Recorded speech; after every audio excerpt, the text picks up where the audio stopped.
morning. It's 9 o'clock, January the 9th, 2023, and our regular Commissioners Court meeting is now in session. First item on the agenda is roll call by our County Clerk, Mary Jane Galliano. Good morning. Good morning, Judge Commissioners. Good morning. Judge Rathmel, Present. Commissioner Mendoza, Commissioner Morales, Present. Commissioner Solis, Present. and Commissioner Garza. Present. We have a quorum, Judge. Thank you, Mary Jane. Next item is our invocation by Dr. Roger Miller, Commissioners Court Chaplain. Dr. Miller, Happy New Year. Happy New Year Good to see you. Yes. What a monumentous moment we have with Yes. our two new commissioners, and what a wonderful day. But if you bow your heads with me, if you would.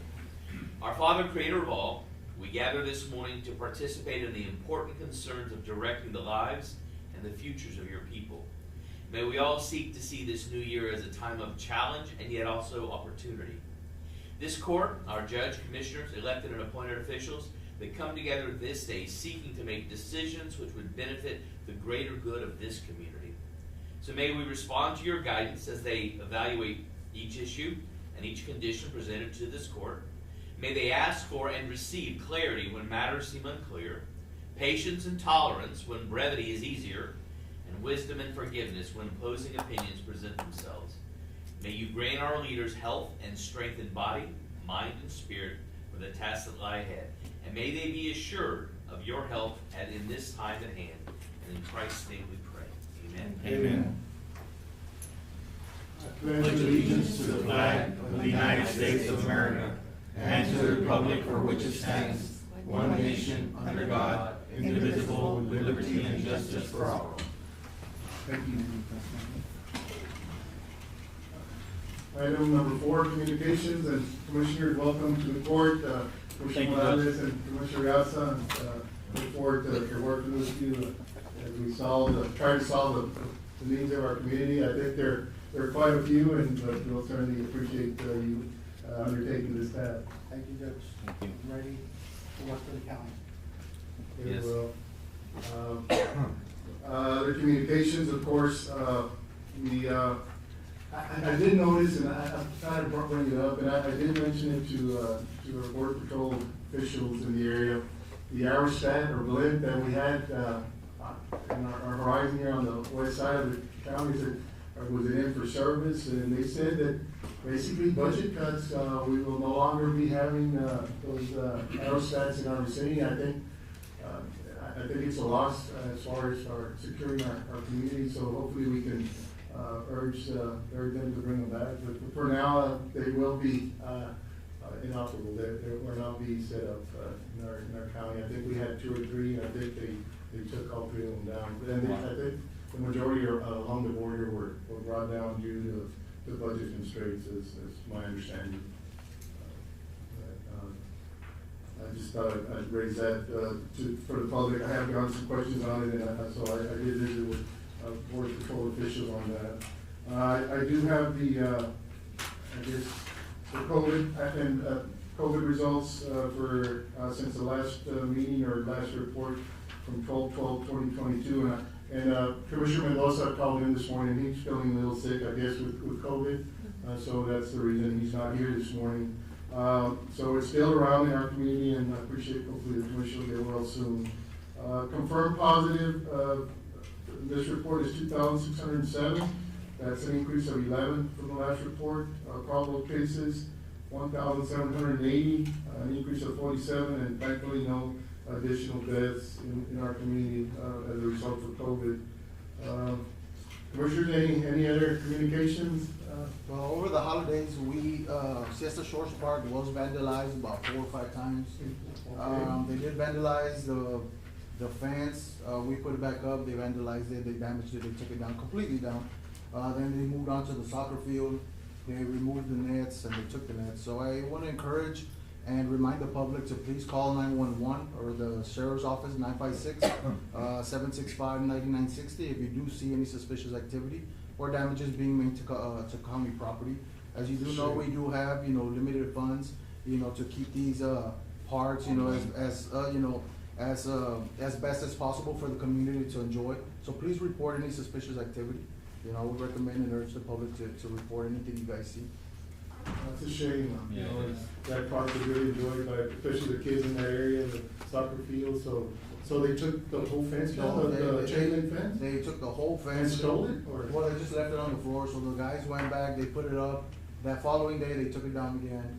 So they've been banging the trash cans. They broke all the lights under the basketball court, so I do not have any lights at the basketball court. So, you know, it's been going on for the past 3 weeks. Yeah. And like I said, the funds are limited, you know, so hopefully, you know, we can catch, you know, whoever's doing this. And I urge the public to please call the sheriff's office if you guys come across anything. Yeah. I know, and you've been working hard on bringing some donations to make upgrades to the park, but then you start thinking, well, if you really upgrade the park for them to destroy it, I don't think that should stop us, but maybe you need some security cameras. That's what I was talking to the commissioner about, maybe installing a security, system at the park, since, you know, we have been targeted these past, you know, 3 weeks, you know, and especially we do have, donations that came in. I think we're still at 68,000. We're waiting for 2 more, so that's why we haven't made the purchases for new playgrounds for Siesta Shores. But it is scary. We do invest, you know, 68,000 of people's, you know, hard-earned money, donations, and then for someone to go wreck it and it's for it, vandalize it. You know, it is for our kids to enjoy, you know, our grandkids, our children. So that's something that I was going to look into.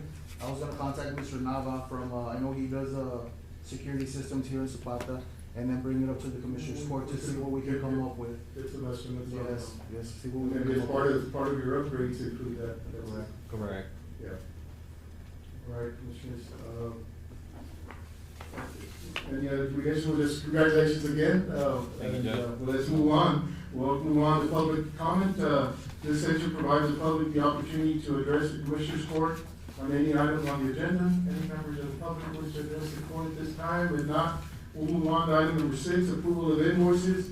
And in your package, Commissioners, we had invoices from 12/22/2022 through 1/5/2023.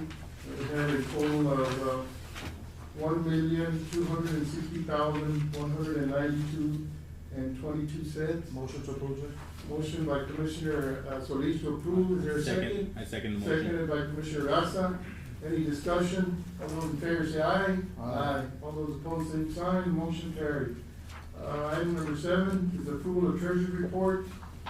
Salinas is not here this morning, and understandably so. I think our condolences for Salinas. I believe his brother passed away recently, so I will go ahead and just read it for Mr. Salinas. This is for the December 22nd monthly report.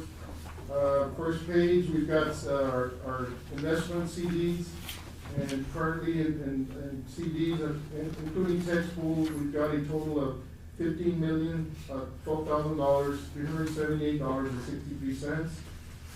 And that increase in amount is basically the tax revenues that came in the last quarter, and Mr. Salinas is investing them in the tax pool to gain a higher interest. Next following page is the balance of accounts, and we've got a balance of basically it's for our operating account, our general fund, and most of the invoices and spending that occurs within the county. Those accounts, they have a beginning balance of $1,916,733.02. We had revenues and deposits of $5,757,399.75, and expenses of $5,708,736.39, leaving an ending balance of $1,965,396.38. And that relatively large amount is due to just transferring the tax revenues of, I think, close to $3 million into our tax pool. So we did not actually expend $1 million. Following the accounts, we have the judiciary demand account. We have a beginning amount of $5,424,117.50. We have revenues of $1,605,583.45. Expenditures of $4,584,235.04. And an ending balance of $2,445,465.91. And the majority of that was our tax assessor collector, who is dividing the amount of tax revenues that come in to the county. We've got a total of checks issued for the month of $11 million. This would be from October 1st, 2022 through December 31st, 2022. So that's for the whole fiscal year. of $11,307,909.12 so far this year. Then moving on to our monthly energy reports. We have our December expenditure of $112,644.23, and that was, I think the bill was falling a little behind, and that's kind of 2 months, that's been our 2-month average, around $60,000 a month for electricity.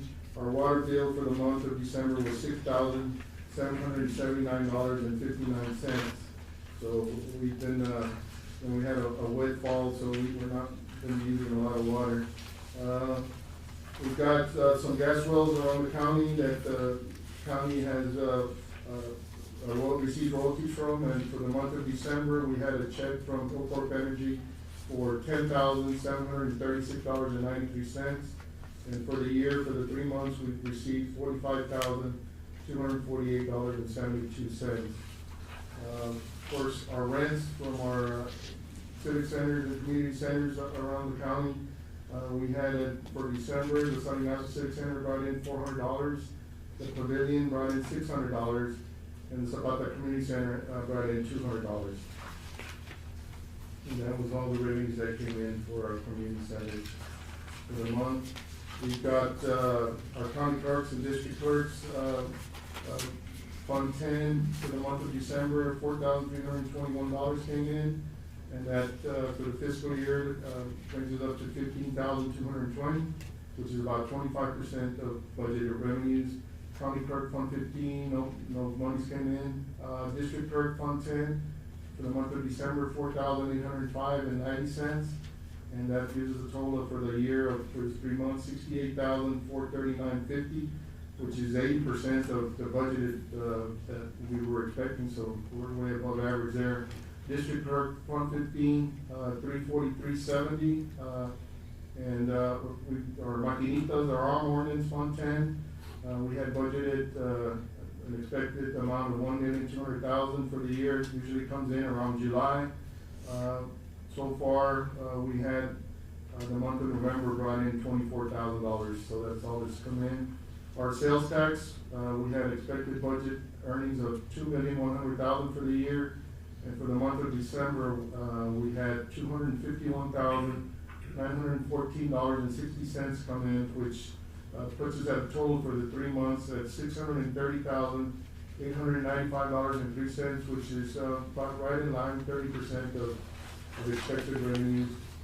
Our landfill, expected a budget amount of $300,000 for the month of December. We had $43,275, and that brings up for the fiscal year to $99,949, which is 33% of the expected revenues. It's right in line. Our jail expected amount budgeted was $2,400,000. We had December, which I believe included November and December, $486,546.48.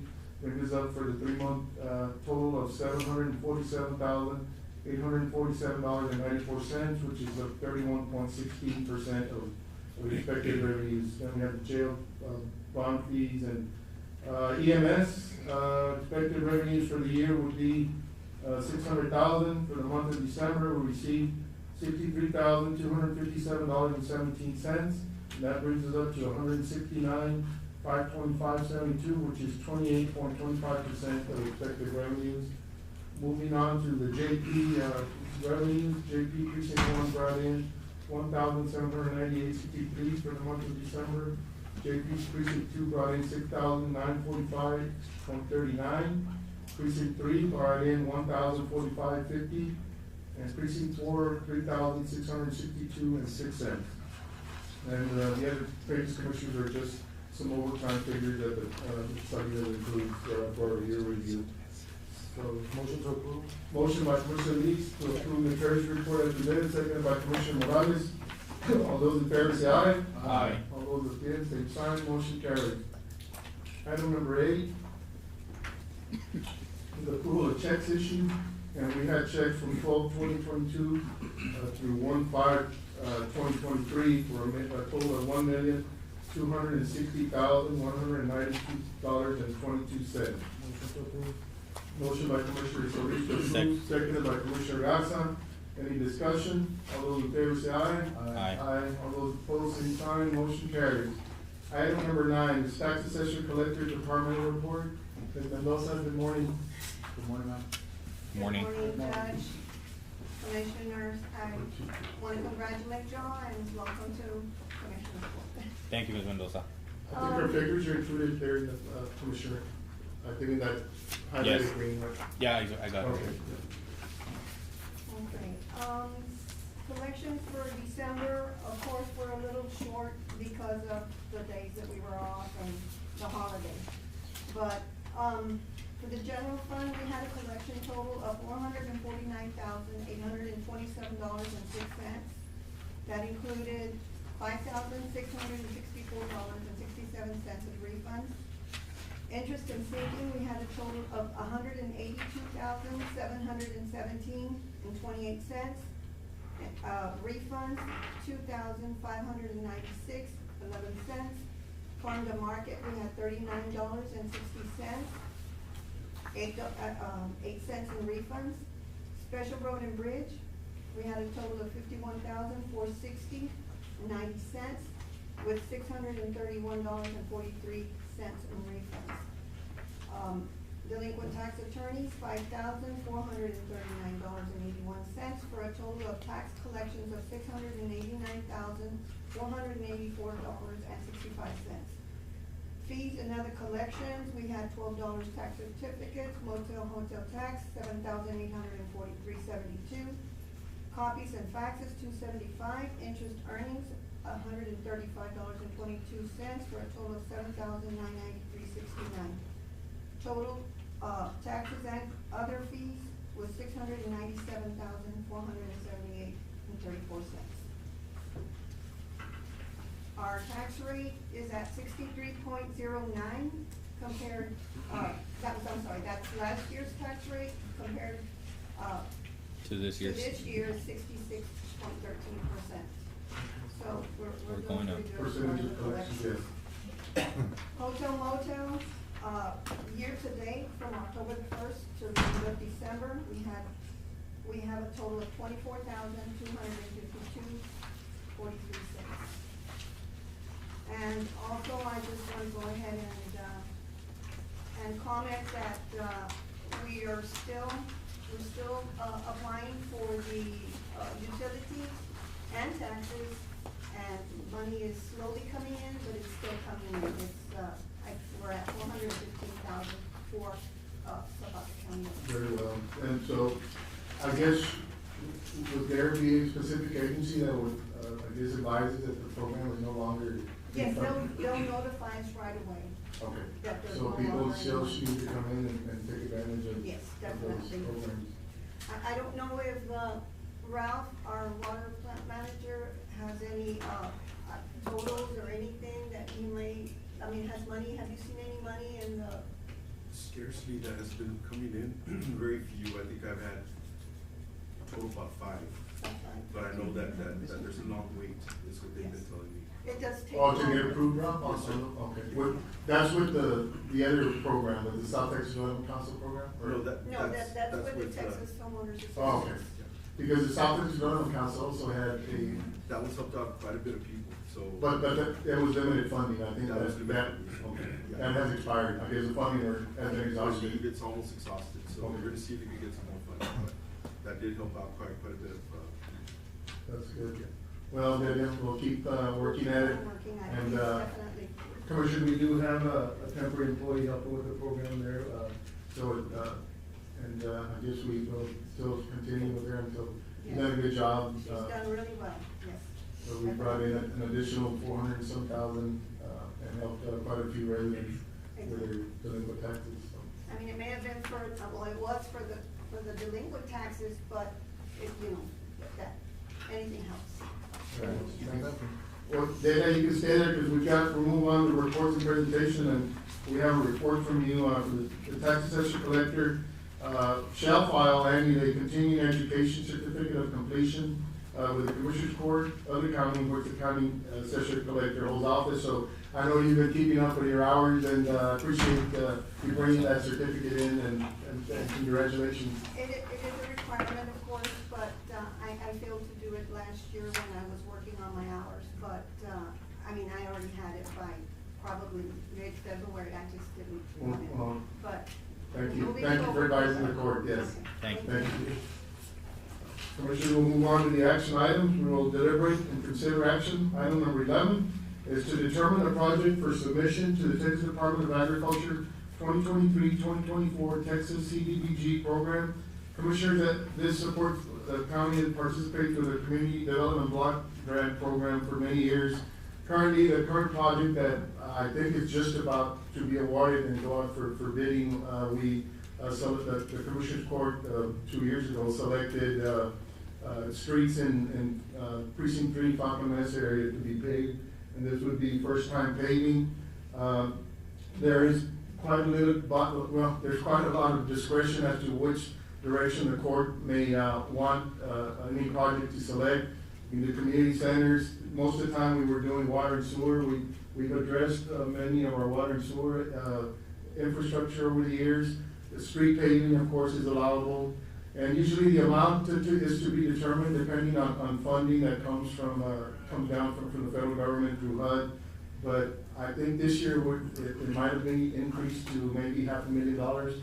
Currently, this funding cycle, it was $350,000 that was allowable, and so we don't have to select today, but I think it's important that we start, coming to a decision as to what project would be the best suited for these monies to be used in the next project. But unless y'all, the floor is open, if y'all want to move forward with selecting a project and that we all can agree on, that would be good. Well, what did we have in mind? I think over the years, to try to address different areas of each precinct, it's okay, so at precinct 3 this year, let's try to move on to another precinct if we don't necessarily have to, but that way we can all, every precinct can benefit from this program. So we have done that in the past. So we can, split the monies that come in for one precinct and then the other precinct, or it has to be all one job? You could probably split, but because of the limited amount of funds that are available, I think it's good to go with one project. Yeah, so, We're working currently on the Cardinal streets and stuff like that. we used those $350,000 to address those streets, with last funding cycle, the CDBG. Mr. Guerrero, good morning. Good morning. I think you want to address that. Happy New Year to you all. Happy New Year. No, we're just going, the CDBG grants and how we use them, Counselor, and, just kind of come to a consensus on what direction we want to move on. Just thought I'd put it on. I think maybe we can have something by the next meeting and be good for to move forward. Look at the different things that we need. We just came in a week ago. Yes, so that'll give you time. That's why I put it on. To start looking at what our needs are, and then we'll take it from there. Yeah, we'll do Okay, that. we'll go ahead and table this till next meeting, and we'll get a clear picture of what the court wants to do. And Motion to table. Second motion motion. tabled by Commissioner Solis, seconded by Commissioner Garza. Any discussion? All those in favor say aye. Aye. Motion carried, motion tabled. Move on to item number 12 is to promote Becky Gutierrez from slot number 2 clerk to slot number 1 librarian at the OWV Figueroa Public Library. I see Becky in the audience. Becky, if you want to address the court, but Commissioners, of course, we've got some vacancies there at the library.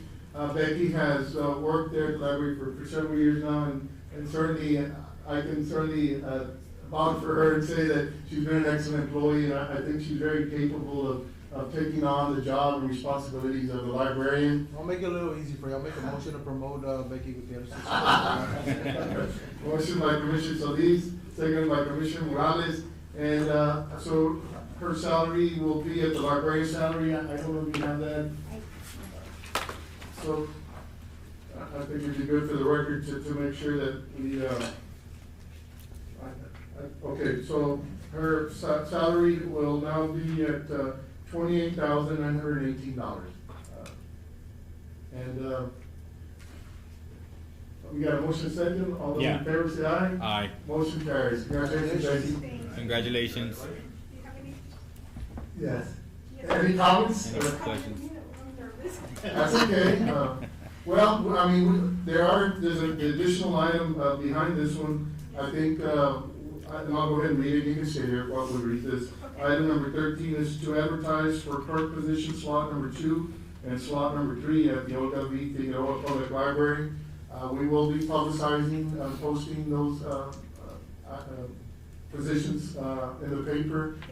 And, I think you'll have the, I guess, Yes, I have the job descriptions if you wanna go by the office, after court, and we can go through them and see. Thank you. so I need a motion. I'll make a motion to start advertising the position. Motion by Commissioner Solis, seconded by Commissioner Morales to advertise the clerk position. So you have the job descriptions, right, Penny, and everything? Yes, sir. Okay. Yes, sir. And, Commissioners, I don't know, do we, yes. So since now you were promoted, who's gonna be helping you, to get these? You have other She's people? been by herself there for, her and Evelyn. Yes, Mr. Rodriguez, and I have been there, so he's been helping me a lot, and I've had several volunteers come and help me out with the research. I thank them for coming and volunteering. The court would like to thank those volunteers as well. Yes. And anything you need, we're a phone call away. Thank you so much. Congratulations. Thank you. Congratulations, Becky. Good luck. Thank you, Commissioners. So, did we vote on? Yes. Yes, okay. Did you do 13 as well, Judge, or just 12? We did 13, I believe, already. Yeah, we're gonna publicize, we'll have the job descriptions in the paper, and, what I was gonna add is, do we, the urgency, how fast can we do 1 week, or do you have to do 2 Judge, weeks? if it's deemed to be an emergency that the library is risking closing because of the lack of employment, Judge, then I would like to fill those positions by the next meeting, so maybe we can publish for 1 week. run it for at least 1 week, Judge, and due to the urgency that all, Okay, I'll have modify a my deadline motion of to 1 next week. date, Judge. okay, we'll publish for 1 week. I already have a lot of applications as well, so. Okay, good. Okay. Very well. Interest. Item number 14 is to advertise for the position of the Indigent Care and Pauper Expense Department Administrator. Motion by Commissioner Morales to Second. advertise, second by Commissioner Garza. And we also had a retirement there, Counselor, so we'll be advertising for that position and for 1 week also. Correct, yeah, we'll do the same thing we did with the library position. Okay. Got a motion and a second. All those in favor say aye. Aye. Motion carries.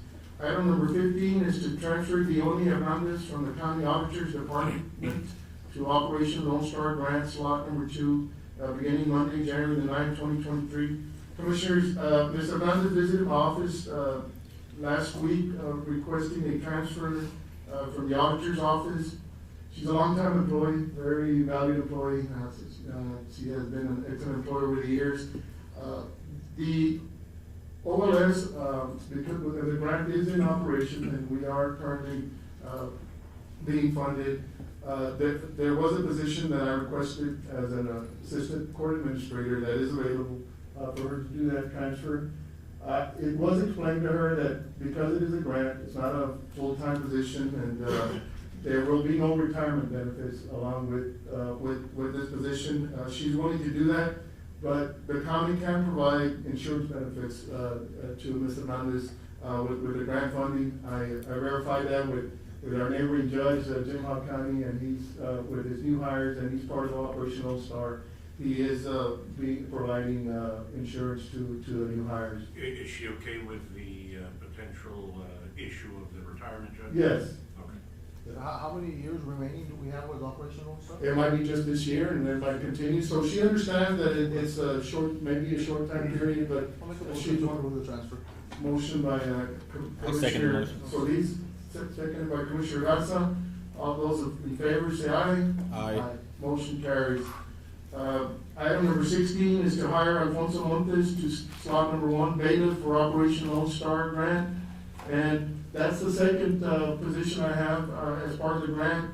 And currently, Webb and Zapata County are somewhat in a holding pattern because of some litigation and appeals that have gone to the appeals court. But there is no reason why we can't bring individuals in to help, and maybe with training and I did visit with Mr. Montes, and I think maybe February 1st would be the start date, if approved by the courts, for him to come in. I know you've got some positions I available. do, Judge. I've been on a holding pattern on that because of the issue of the delays with with some of the funding, and of course, the issue of Payment.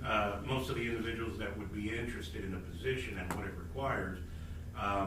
It's hard to go from something that's guaranteed that they have employment to something that's dependent on grant money, Judge. So that's also been a bit of an issue, but. It's hard, yeah. But, you know, and especially the benefits issue as well, Judge, that's another issue. So, those are all considerations, in going. But yes, Judge, I do have, some positions, but, I need to be careful with how I proceed with that, especially with the holding pattern that we're in, Judge, so. What would be the salary, Judge? It is in, let's get a quick position, right about that, so Operation Lone Star. Okay, for Ms. Hernandez that we just approved, just for the record, her salary would be at $12.02 an hour, which is $25,001.60 for the year. The bailiff is at $16.82 an hour, and his salary would be, if it was for the entire year, $34,985.60. Judge, I did mention that this was Operation Lone Star, but I don't think you mentioned that it's paid completely by the Lone Star. Yes, it's 100% grant. It's not coming from the county. So it'll be reimbursed, to the county, any expenses, and reimbursements have begun, with all that. We've had limited expenses, even though we were approved. Well, I've been for- very frugal, Judge. And I think we've got some big spending items coming up a little bit later in the agenda with Operation Lone Star, but I think it's important that, we were approved for the grant, let's utilize those funds, or we might not be approved in the future, because if we don't use them, I think, it's important that we, use them in a responsible manner, but, so, those are the salaries. Now that Your Honor's doing it, I'll feel safer doing it, as well for my office. Just, I'd hate to start making some of the expenditures associated with it, and then all of a sudden get the, grant pulled out from under us and Yeah. leaving the county with a, big hole, so I don't wanna We do that. gotta take advantage of your I know, but position. now that they're releasing the monies, then I feel safer now for, proceeding with the investment. Okay, so we got a motion and a second, all those in favor say aye. Aye. Motion carries. Correction, I see Mr. Montes in the audience, Mr. Montes, well, February 1st would be your start date. Judge, Yeah, there was we no need a- motion. we haven't No voted motions yet. for 16. We had a motion for 15, but 16 we did not have a motion. Yeah. Okay, all right, so I get a motion for 16, I thought we were done, we got into the conversation. He does know that, he's not getting any of the benefits and stuff as far as like. The retirement, yes, he's aware, and. Okay, I make the motion. They're fully aware, and that was the difficult part, as Mr. Figueroa says, that to attract individuals on a temporary basis for a short period of time potentially, but. I'll second the motion. Motion by Commissioner Garza, seconded by Commissioner Solis. All those in favor say aye. Aye. Motion carries. Item number 17 is to select a firm for the Agriculture's Texas CDBG Colonia Planning and Needs Assessment Grant, CFP 22-0236. Commissioners, we were approached early, I think in November, December, by Ms. Susan Bernard from Executive Director of Texas Department of Agriculture on maybe that Zapata County could be selected as the anchor county for this grant that CDA is bringing forth. It's a little over $500,000, and it's a needs assessment as a Colonia program which has been existent for many years. They want to do a study to see what exactly those counties in the Rio Grande Valley, which includes Webb, Zapata, Star, Willacy, and Cameron. Hidalgo will have their own needs assessment because of the size of that county.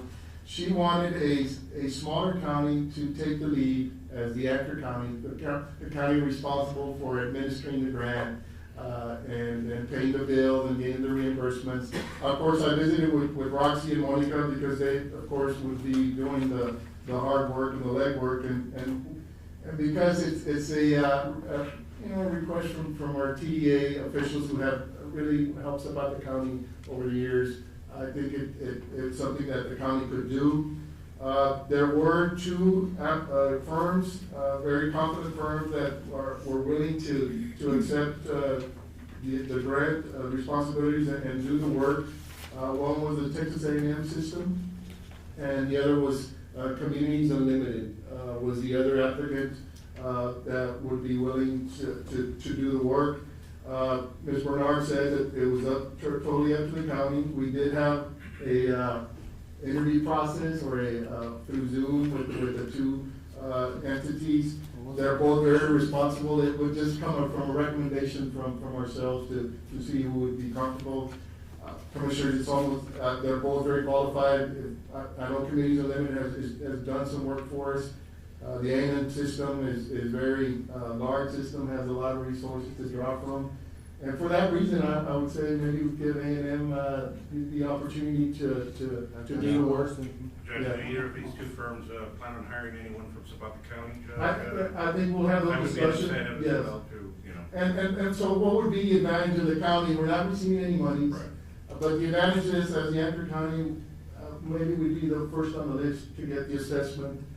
So we would have that ability to say, you know what, well, let's start with Zapata County, see what our needs are.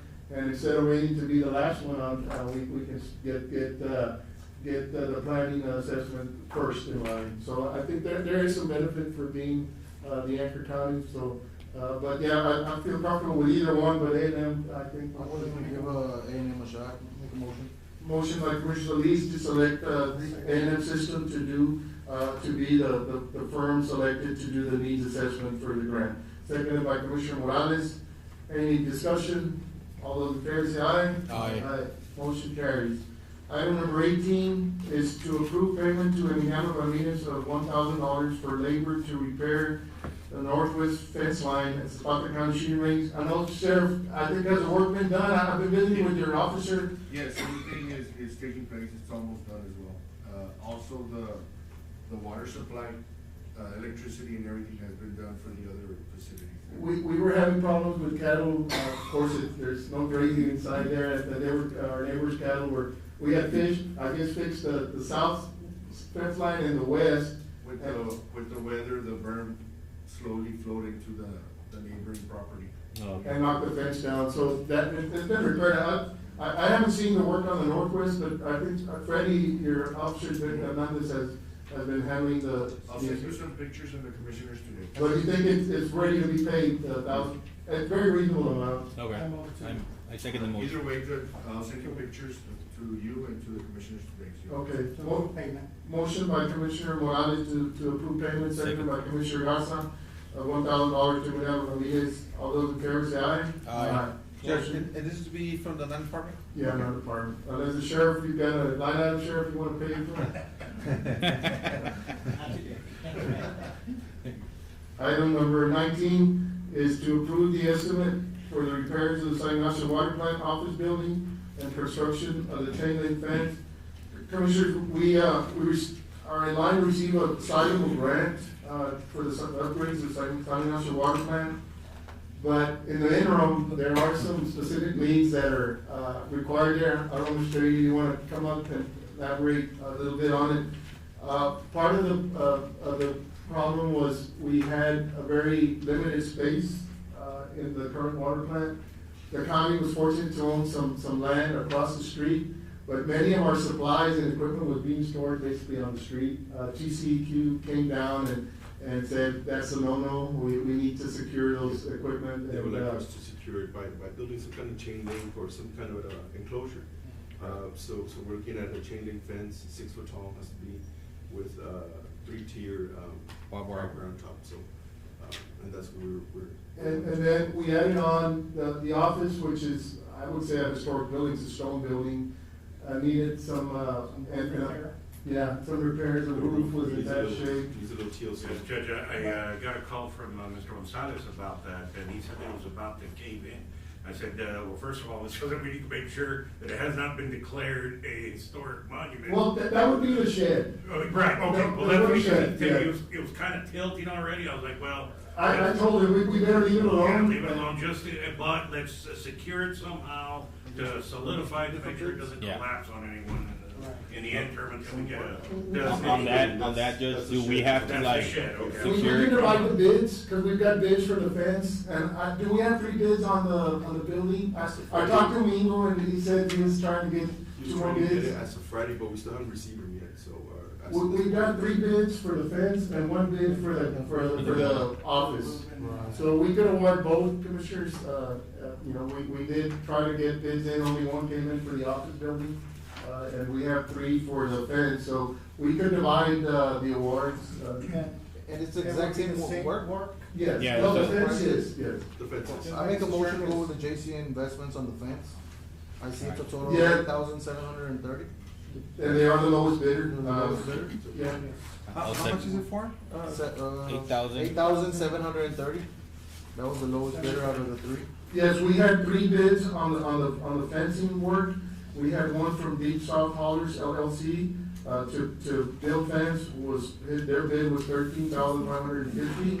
Then we had a second bid on the fencing from Juarez Backhoe Service, and their bid was 12,500. And then we had a bid from J&C Investments, Commissioner made the motion, and their bid was for 8,730. So they were the lowest bidder on the fence. So we got a motion to approve J&C. So all these other individuals have the opportunity to turn in a quote for the other project too? Yes. So we only got I one? make a motion for Deep South Haulers. Yeah. Deep South Haulers LLC for the building, 18,614.50 cents. We got a motion, by Commissioner Solis to award the fencing construction to J&C Investments of 8,730. And seconded by Commissioner Morales, and then also to award the San Ignacio, which is 2 buildings of roof repair, and it will repair cracked walls and add concrete and paint both buildings, and then repair and install an email roof on the main office building and on which is the building housing the control units, which is a very important. Yes, sir. Yeah, that's very important. Yeah. On the shed that you said that we couldn't, you know, that it was a historic, do we have to put like some sort of protection against it? It's not gonna fall on somebody and, you know? We just kind of reinforcement inside because. That's what I suggested to them, that instead of, because it's. We don't want it to be a liability, you know, to the workers Yes. there. And it's gonna be inside the enclosed, the fence Right. enclosure, so So it'll be safer now. The chain link is gonna keep any type of vandalism or anybody getting to that shed. Nobody really has gotten to it, it's a small community. But it was a vacant lot, and it was out in the open, so technically it was dangerous, somebody would go in there and fall down, yes. So now with the enclosure, that will eliminate that, I guess, that concern. Hazard. That hazard. But I guess, Counselor, we can look into, if it is or not, maybe, I mean, I think I don't think it can be salvaged. Well, it may not be, Judge, what I suggested to Mr. Gonzalez is that if we could figure out a way to reinforce it without damaging what's left of the structure, Judge, just to keep it from collapsing until we get some type of, But I can tell you the neighbors said, y'all can't knock that down, that's historical. anything that's something that's, Judge, as we've had over the many years, there's all sorts of issues with the historical significance of it, so. So we'll just raise it up. Yeah, even as small as the building might be, but it's still considered part of our history, so we are required to take all efforts. Well, we'll do all efforts to keep it upright. Got motion and a second, all those in favor say aye. Aye. Aye. It was Solis Garza for the building, right? For the building. Yes, sir, I jumped up here and get to both of the new commissioners, so congratulations. I look Thank you, forward Rob. to working with Thank you, Ralph. Anything you guys need, like Mr. Morales said, we're here, phone call away. you. We'll be in communication, I know we will be. Thank you, Ralph. Item number 20 is to review the use of the facial recognition time blocks by all county department employees as the official timekeeper of county employee hours. Commissioners, I know we visited this over the years, and with the new court, I just wanted to bring the new commissioners in on board. We do have a facial recognition. Is it being used 100%? No. I think we're having a hybrid system of facial recognition compared with time clocks, the time cards, and basically an honor system. And I think we need to move away, Counselor, and say, we're gonna use this system. You come in, check in, you're required to take a 1 hour lunch. So I think that is being, I won't say violated, but not followed by everyone. And it's important that we follow these federal wages. Yeah, I don't think there has to be an option whether they use the card or it's either one or the other. And since we're already investing in the facial recognition time clock, we got to stick to that. And it's operational, Judge? It's operational, but I think what we're seeing a lot, I've been advised is, employees will come in and clock in, but then not clock out for the rest of the day. So at the end of the work week or pay period, we've got department heads saying, okay, you were here eight hours, and it's very difficult to reconcile clearly, were you working or not? Because we have somebody clocking in but not clocking out for the entire day. It just becomes an issue that, and sure, we've got a lot of honorable employees, and I'm not bringing it up, but I think it's important as a way to justify to our taxpayers that exactly this is what's getting paid for the work that people are coming in. I think we need to follow it. Yeah, there has to be accountability as well, Judge. And I think at the end of the day, the department head should take care of it, they're not clocking out, bring it to the. Yeah, we have to bring it up to the department. We're bringing in, signed worksheets by department heads saying that this person, whatever employee worked 80 hours when there's nothing to back that up with the time clock. Yeah, So because it's pretty hard if, let's say you have an employee that says, I clocked out at 12, when in reality they clocked out at 11:45, and they're missing out, or vice versa, they clock out at 12:15 and say they clocked out at 12:30. Well, the county is enduring those costs, at the end of the pay period. So I feel that we need to have an accountability of the hours that are being, actually worked and not worked. It's reasonable, Judge. It's not thousands and thousands of workplaces. Yeah.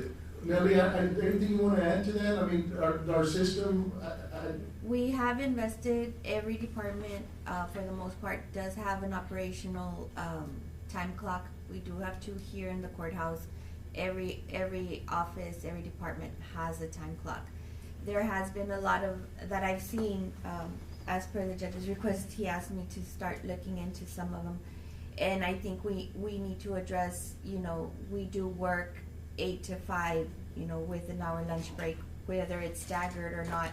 But we have seen. I have been seeing the abuse. I have been seeing where employees are clocking in the morning and not clocking out in the afternoon. So there is an issue of the accountability of whether the employees are working or are they physically here.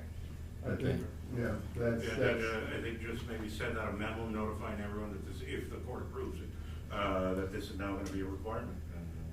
And our treasurer, Ms. Letty, is going to pay only the hours that are reported through the clocks. Can we get like an email or so far like the people that you have under you, Yes.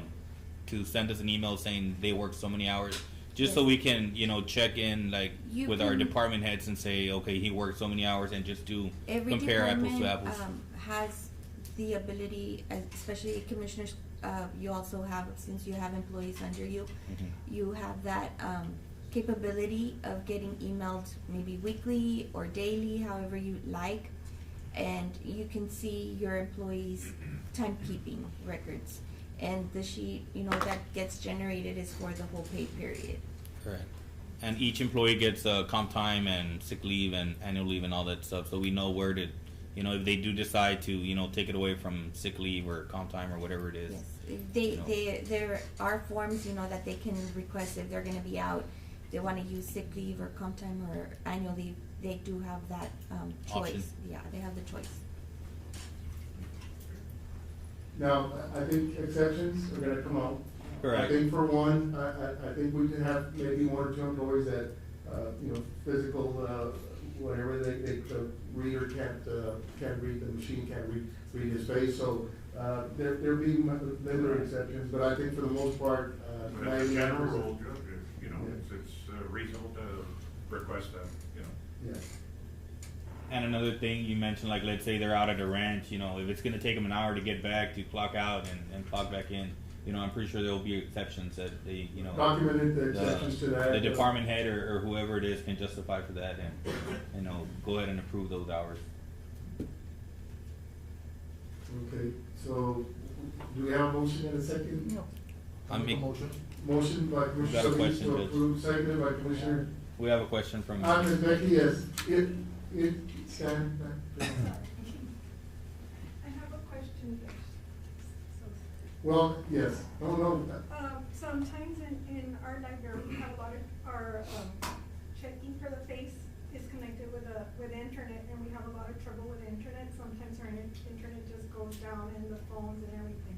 You want us to call in when the things are off? As a head, yes. Yes. Yeah, as the And department head, I guess it'd be best for us, so we can address that problem to Mr. Garcilaso, yes. I think you should just come up with Because some type of form to use it as documentation. As a You sign sign in and you sign right next to I it. have the face and then the time clock. I have two backups. But As long as we you have have your a lot logs, of- you should be okay. we have a lot of trouble sometimes with, and it's that whole area right there with Spectrum, the internet. Just wanted to make that. We'll have Mr. Rene Garcilaso take a look at that and, see if the issue can get solved. Yes, sir. Thank you so much. thank you. Judge, we have the backup clock, but we use that one usually for elections and for my temps. Yes, I know, but I think what I was gathering is basically we were back to using the time cards. We use it as a backup, but we go by the other one. We were using the time cards and department heads signing off on the hours, that were being worked as the official clock. And I don't think that's the best that we can do. What happened with that, Judge, is when we switched over to the new software, payroll software, we were told that the hours would be able to be uploaded onto the system. Shortly after, they got bought out by another company, which unfortunately that never occurred. It never was compatible. Moving on, hopefully in February, we are looking into moving into a different software, which right now they're in the process of maybe looking into seeing if that will be able to be uploaded into our payroll software. I mean, our payroll, I don't say clerk, but Ms. Becky, she has the ability to receive all the information from those clocks, and she can work with the clock. I think what she's working on is basically the hours that are being written in. Submitted. And it has to be pretty time consuming to Yeah. be doing it that way as opposed to the automated. Yeah, because it'll method be with sent the directly payroll. to her. Judge, Ms. Letty just needs a direction on, somebody punches in the morning and not in the afternoon. If it happens once in a while, she can work with that, but it's the people who do that on a Daily. constant Daily basis. basis, Yes, those are the problem child of, that they won't do that. Mr. Rangel, Our chief. I had something real quick on that. First of all, good morning. Good morning. Merry Christmas. I also like to send a warm welcome to the two new commissioners. And we look forward to working together with you guys as we have with the previous commissioner's court and the current commissioners and our county judge. So welcome aboard, guys. Thank you, Danny. With that, I know that our department has had some issues. One, like Ms. Becky was. And it's mentioning, that same well, area, with the correct? Internet too, but that, I'm more than sure we can fix that. Another issue was that in our department, it's almost a norm for other departments, not just ours. It's a normal thing where they do a lot of swapping. And we do that because we don't wanna put a strain if where there's a short, the shift today is gonna be short staffed and somebody needs a day off. What they'll do to help us out, instead of taking those hours out, they'll call in somebody that's off duty if they can do a swap for them. So that person will come in and work for that person, so they owe those hours to that other person. So in other words, when they punch in, they wouldn't be punching in. If they do the facial recognition, that person that's doing that swap is gonna be paid overtime, when technically they're working for that other person. I don't know if that makes sense. No, Yeah, I see. that certainly is not, I think you're just complicating things. Yeah, no, I understand, it's just that, I mean, if there's a way to work around that, I mean, we have no problem using those facial recognitions, it's just, that would be an issue that we would run into. We don't have a tool to You can't, well, first of all, you can't do that, you can't work for another person's Okay. hours. Yeah, I don't think that's. I would stop that Okay. immediately. Well, the thing is that with the labor laws, once you work your 40 hours, even if you go and work for someone else, That'd be overtime. it's gonna be overtime. Overtime, Everything's yes. been okay, but there's gonna come a day where there's gonna be a problem that you can get paid overtime, and you're gonna have another problem. Yes, yes, I understand. So they can come and cover for you or for them, but they have to be paid. They're gonna have to be paid. Yeah, and I see where you're coming from. You're probably saying, okay, so the county won't pay Yeah, overtime, you know? that's the reason why they And would I do it, to feel help what us you're. out and help the county as far as not, you know, not, I don't wanna say that we're wasting, but you know, using too much. Yeah, but like Mr. Morales is saying, then you have labor laws and saying like, okay, he can't be working for somebody else's hours. I get you, I So, understand. and you know, the best thing would be to pay them, I guess. You're overtime. not close then. No swapping. I would stop that practice today. I would not recommend that practice in the future, so. Alrighty, thank you guys. Yes, sir, Mr. Item number 21 is. So to- we're gonna make a motion, Judge? Oh, We did? need a second, we need a second. Second. Solis and, I'll second the motion. that's fine. We got a second, motion and a second. Any other discussion? All those in favor say aye. Aye. Motion carries. All right, sorry about that. Item number 21 is to approve payment to Rene Garcia for repairs of the irrigation pump at the Zapata County Golf Course. I think we sent in a $500 bill. I think we've got, I guess, some small stock tank ponds there that we draw water to for the irrigation. We were having, I guess, the last month, some problems with keeping the pumps primed. So I did ask Mr. Rene if he could go look at it, and he said, is it work? He said it Was this working just on like it. a new pump or is it a No, repair? it's one that's been, repaired and it was brought on by the previous owners. Okay.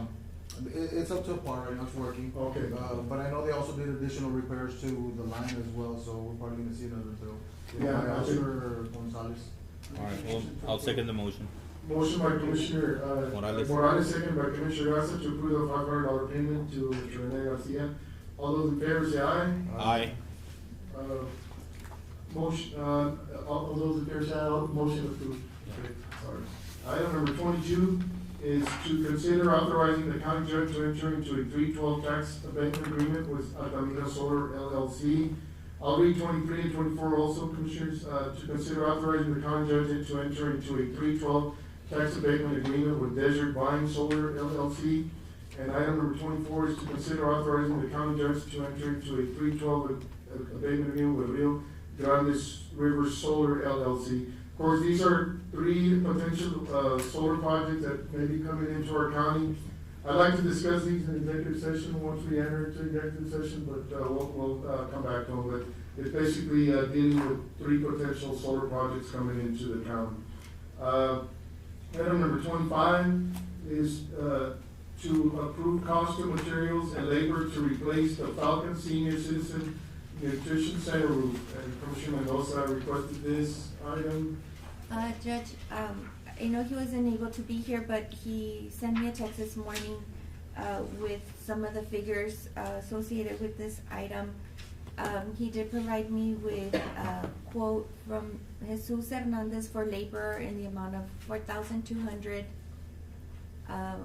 Reyes Insulation for materials and labor for spray foam insulation. It's the amount of $3,900. And the roof from Lone Star Steel and Supply in the amount of $3,625 for a total of $11,725. 11,000 what? $725. And this would come from where? Our non-department line item for maintenance and repairs, Commissioner. I mean, there's no doubt that senior citizens nutrition center in Falcon needs help. So if we can do that for that amount, I think that'd be okay. We have the funding now. Motion by Commissioner Morales to approve the three vendors. So it'd be Jesus Hernandez for the labor, Reyes for the brake foam installation. Yes, and Lone Star Steel and Supply We're for the buying the roofing. materials from Lone Star, okay? Second the motion. Second by Commissioner Solis. Any discussion? All those in favor say aye. Aye. Motion carries. Item number 26 is to hire a temporary clerk for Justice of the Peace, Precinct 2, Zapata office. Judge Olga Bruni requested this. Commissioners, she has plans to open, of course, she's got the main offices inside Ignacio, and she wanted to have a clerk here at the courthouse to help with the needs of the local residents of Precinct 2, and so they wouldn't have to travel to San Ignacio. I think Precinct 1 has a clerk for, that we've approved for additional help. It's a 4-hour a day, no benefits. So that would be the request from Judge Bruni. So how many hours a week would this be? 20 hours a week. And that would, $10 an hour? that would leave us under any wage and hour laws, for its benefits, so it's basically no benefits, just a temporary job. $10 an hour, you said, Judge? $10 an I'll hour, make the yes. motion, Judge, to approve it. Motion by Commissioner Solis, second by Commissioner Morales. Any discussion? All those in favor say aye. Aye. Motion carried. Item number 27, to approve a pay increase for Jose Peña from $10.50 an hour to $11.52 an hour, and that's slot number 7. Mr. Peña has met all educational TCEQ requirements and has achieved a wastewater collection operator class 1 license. Funds to come from 08-600-227 license stipends. Mr. Peña. So everything's good to go, Mr. Peña? Yes, sir. Funds are there, motion to approve. Funds are there. Motion by- I'll second it. By Commissioner Lee, seconded by Commissioner Garza. Any discussion? All those in favor say aye. Aye. Motion carried. Item number 28, to pay rate increase to Jose D. Claudio and Amanda Molyneux. How do you pronounce that? Molyneux, okay. Due to certification from EMT-B to EMT/1, from $11 an hour to $12 an hour. Monies are within budget. Chief Aguilar. Is there a motion? Motion to Yeah, approve. motion. Motion by Commissioner Morales, seconded by Commissioner Solis. Any discussion? All those in favor say aye. Aye. Aye, motion carries. I'm glad you're finding, EMTs, Dan, you're still doing good. Well, these are. They're already in, but I don't. Yeah, these two, Amanda and Mr. Claudio, they're in the paramedic program. They were basics when they got hired. They just finished their EMT advance, and they already in the paramedic program and should be done in May. You were visiting with me about the paramedic program and how there's funding for it now. Yes, because in previous discussions, me and the judge were trying to figure out a way how to, get these medics in here, since that was our main, not focus, but our main issue and problem was that we were losing all our medics. And we did the Commissioner's Court did approve that pay increase, not last, but the year before, budget hearing for their pay increase. And it kind of steadied where they stopped leaving, but we were still left with that void of those missing medics. And like I mentioned, the judge and I had been, in discussions, how can we, make this better? And the judge had thrown out the idea where, okay, let's pay for their education. So we started looking into that, how much what the cost was gonna be and whatnot. And then Senate Bill, I didn't bring it with me, I'm not sure if it's Senate Bill 6 or 8 was approved. And that's to issue out monies to the Texas RACs, which we are a part of one in Laredo. And that's for their educational, to make them medics, those who are not medics, to make them medics at zero cost to the department or the county taxpayers. So we signed up for that. We signed up, I believe it was around 13 people that are from our department. That the only issue with that is, well, not an issue, is that it's a retention program. So if they are not hired with us and we sign them up and they do pass, the county has to agree to hire them for 2 years and retain them for 2 years and pay them. Well, that's good. But what we did, we sent, because most of our guys are basics, so we send the ones that we do have already, so we don't have to create a new slot for these people, and it's still a high number.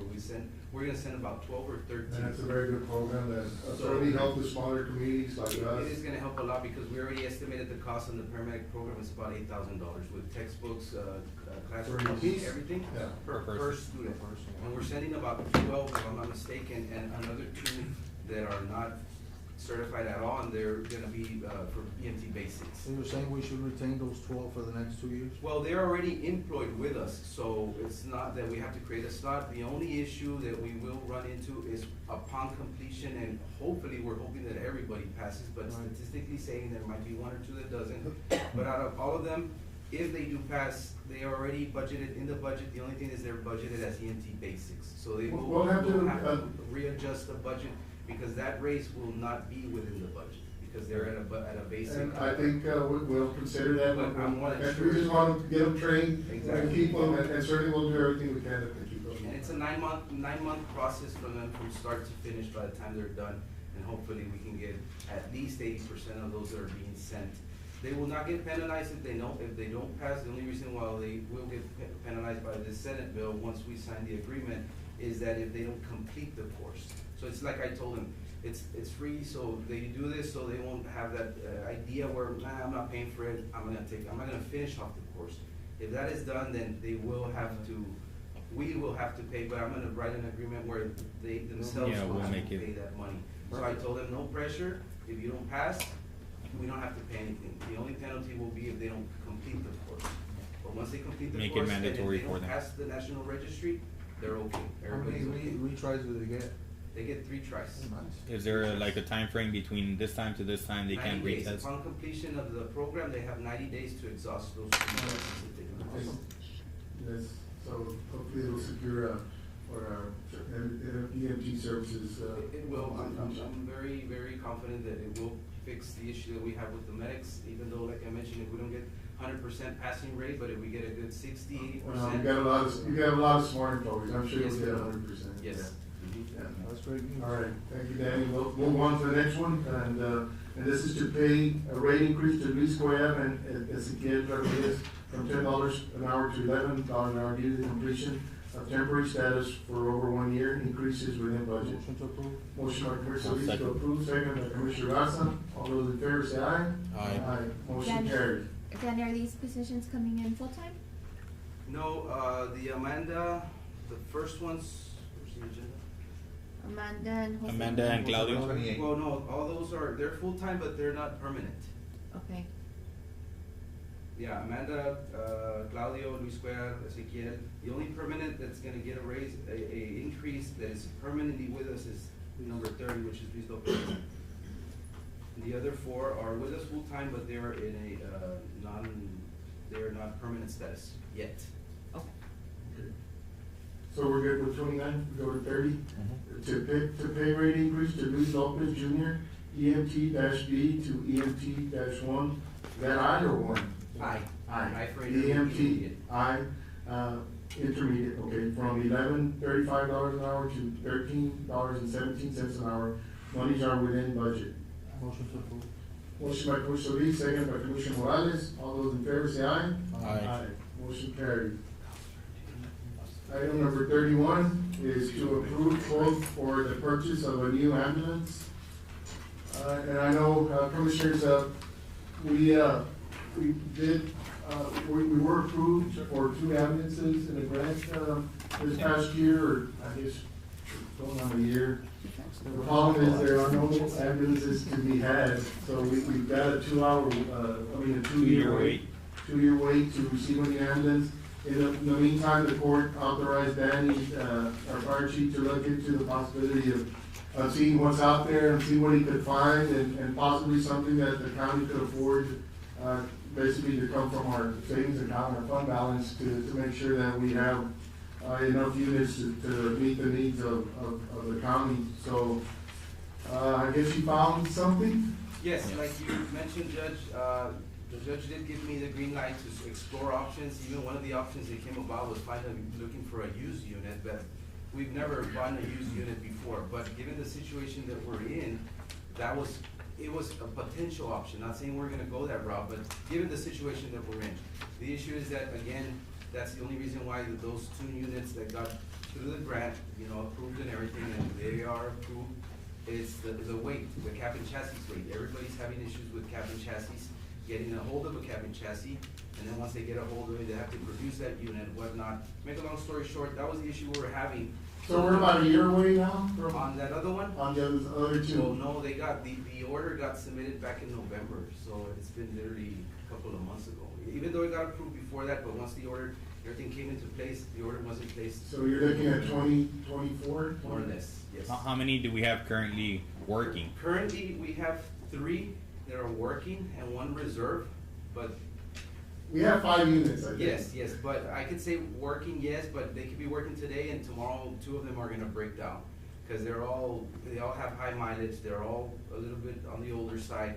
And, the issue was that, like we had mentioned, we're not in this position because we've lost support from the court or whatnot, no. The court Correct. has always been good as far as Wear and either tear. purchasing or doing a remount every other year. But then these new came about, they got approved. The last unit that we got, a new unit, was back 3 years ago. So that goes to show how. Because this grant, Because of the- Commissioners, was about 2 years in the making. Okay. And then there was an opportunity to apply for a grant, from the state, and we were approved for 2 ambulances. The problem is we can't get them. We can't get them. Yes, so- Because of the wait time, So we correct? didn't buy any, we didn't continue, we usually buy 1 a year, so we didn't buy them because we were gonna get 2 new ones, and now We were hopeful of this grant. And we So we're just- still like in the hold, but we are gonna get those 2 new. We are gonna get them. And they're Those the are box already- ones, right? Those are already ordered. They're the type ones, the ones that we normally usually are used to. Now, like I mentioned, the judge gave me a green light to start exploring options so I can present to the court. And one of the options was used, as well. And so this is was presented to you guys, is what we found that is ready to go right now. And You got that's 3 a options. plus. Because it was very hard. This took me about 2 months to find these units themselves. These are ready to roll. There is 3 options. That last option, I just wanted the court to look at it. Number 3 with Treasury apparatus, that's a type 1, that's what we're used to. But no, those we're used to paying anywhere upwards of, I believe, 100, well, about 180. 180. The 2 new ones that we got through the grant are these types, and we got them for a 180 something per piece. And now, this is the price that they're giving us. 300,000. 319,000. For a type 1, which was the ones that you normally see that we have. So I think, I told Danny, hopefully the court, the other option is a smaller unit, which is, Something more affordable and it's 4 weeks out. This one, they have them already. It takes for production, it takes 3 to 4 weeks to put the lights and stuff. They only have the vans there ready in their shop. But once you put the order, they start putting them apart, putting the stuff in the back, the lights and whatnot. So those take upwards from 3 to 4 weeks. so for the audience, this would be the other type, which would be a smaller unit, You know. that- Would that be from Trinity? That's one from Trinity as well. and My thing this is, would- if they have the same, capability of the box ambulances, Yes, why the not? only, You the know what I only mean? difference, of course, is the size of it in the back for the medics to do their thing, but And how limiting is that for them? it's If not, in a emergency it's not really, situation. it's not really a big issue. They can still work around it. They'll get the job done. It just makes it difficult for them. And this is brand new. Those are brand new. It makes it difficult for them whenever they are working a code, like getting CPR and stuff like that because of the space, but the job will get done as well. I'll make a motion to approve Trinity, apparatus. Commissioner, before, I'm sorry, For before, 999,479. we were hoping since we were, the way we are short on the units, if possible, if getting 2 of them. Because even if we were to get 2 of these, we will still be way under what we're used to paying, or that other one that's 320,000, which is the type 2. So you would want, they have 2 of these available? They have like 6 available, but we don't have the county treasury of 200,000 coming out of our fund balance. But no, we have the monies, Commissioners, that we saw the report. I mean, I don't think we can deny that this is a need that doesn't end. And on the shipping, I'm sorry, Judge, also on the shipping, the 2,700 for shipping, we will go pick them up and they would discount the 2,500 times 2, which would be about over $5,000 just to ship them. I will take 2 of my guys to And go this pick would be in them up. Conroe? Yes, sir. So Trinity is a 22, and the ones here in McAllen is a 23. The only thing, I didn't pull that out because I was hoping the gentleman would reply back. That other gentleman from McAllen, he is not part of the buy board. Trinity is. I'll We can still modify go- my motion to make it a, 2 of these Given the vehicles fact that. for Trinity apparatus. Trinity is part of the buy board. So we total of what? And just delete the For a total of $198,958. Maybe we can get a discount if we order two. Yeah. Or what? If we order two instead of one. Maybe, I mean, I'm gonna talk to him today, and I'm more than sure we can modify that, whatever gets approved, and hopefully for the. Mary Jane, did you get my motion? Yes. Yes, what was the amount? $198,958. And then minus the Minus The shipping. Minus the shipping.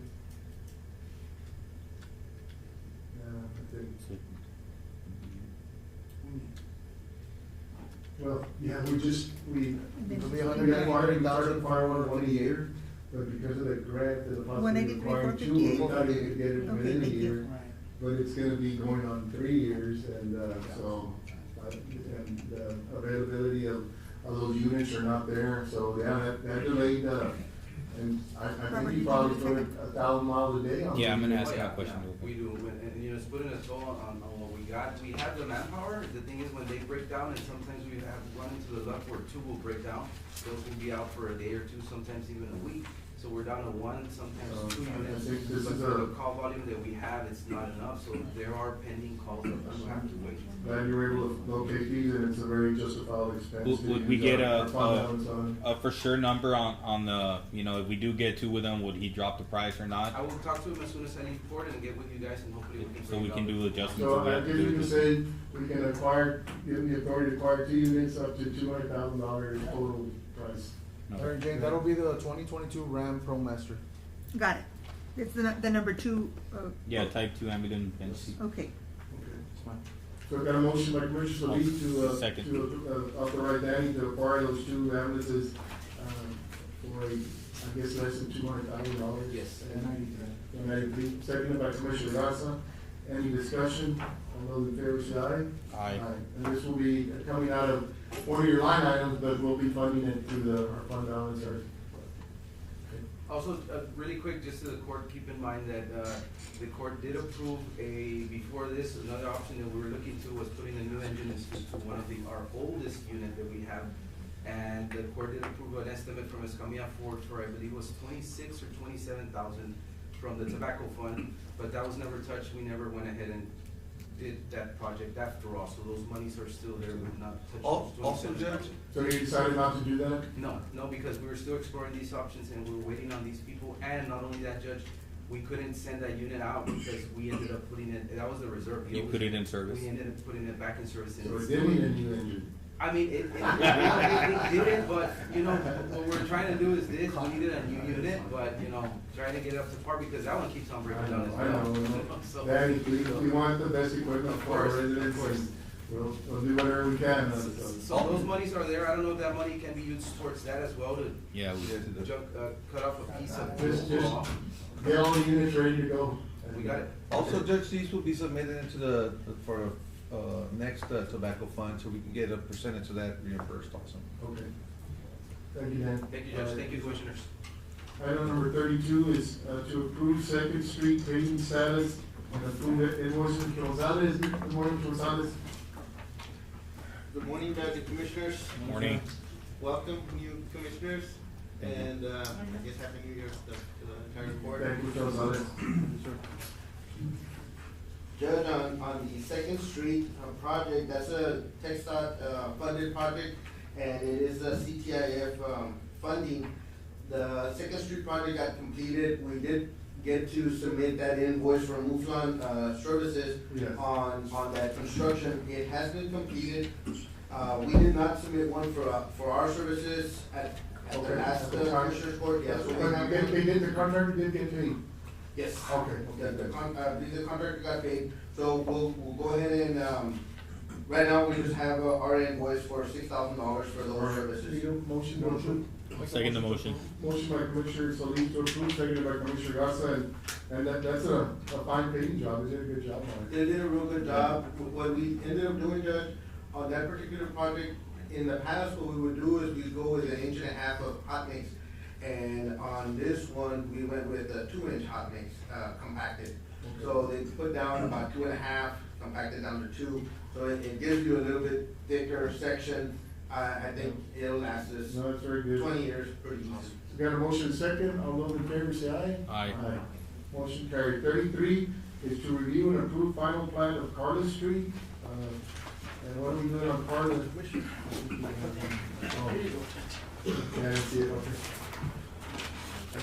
I had brought, previous, Oh, yes, that, So we're dividing.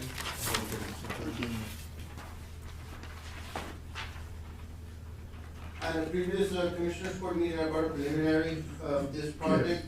This is the, we're calling it the Chicks Ranchettes. And it is to divide the 74 acres that are on that, property. We're dividing it into the 2 tracks that are right by Carter Street where it's paved. Those 2 tracks are gonna be 1.5 acres apiece. They do have paving, they have water, they have electricity. They don't have sewer, and so the developer will have to put in a lift station at his cost for those 2 tracks. The other tracks, tracks 3, or lot 3 through lot 10, those lots are, over 7 acres. So they're fall under the, rural, ranchette, subdivision requirements. And, they can provide, if they have water though, but they do have water, and any water improvements that are needed would have to be, provided by the developer. But there's currently water there to provide for those, lots that are there. And there's also electricity. Okay. And there's, we did show on the map, we're showing the flood zone. So, just so that they're aware that. is that the creek or is it a pond or is it's a creek area? It's a flood area. Oh, it's a flood area. It's what FEMA considers a flood area. There is a pond there, and, so that area between lots 5 and 6, Yeah. then there's an existing pond, but those 2 are the flood zone areas. So it's not necessarily that size, it's probably a little bit smaller, Okay. but we show what they consider a 100-year flood. And, Is there any dedications, on this, plat? there is proposed dedication of the existing 50-foot right-of-way. There's an existing 50-foot right-of-way there that's already in place, but they are dedicating that. I did tell them that, we would have to, look at the caliche that's there, and if it needs some additional caliche to create it in all weather road conditions, they would have to put that at their expense. They would turn it over, they'd have a 1-year warranty for the county, and any maintenance or requirements that are needed within that year, they would be responsible for it. Same thing with the water and then the sewer. We did provide a utility easement on the north side of the properties. Okay.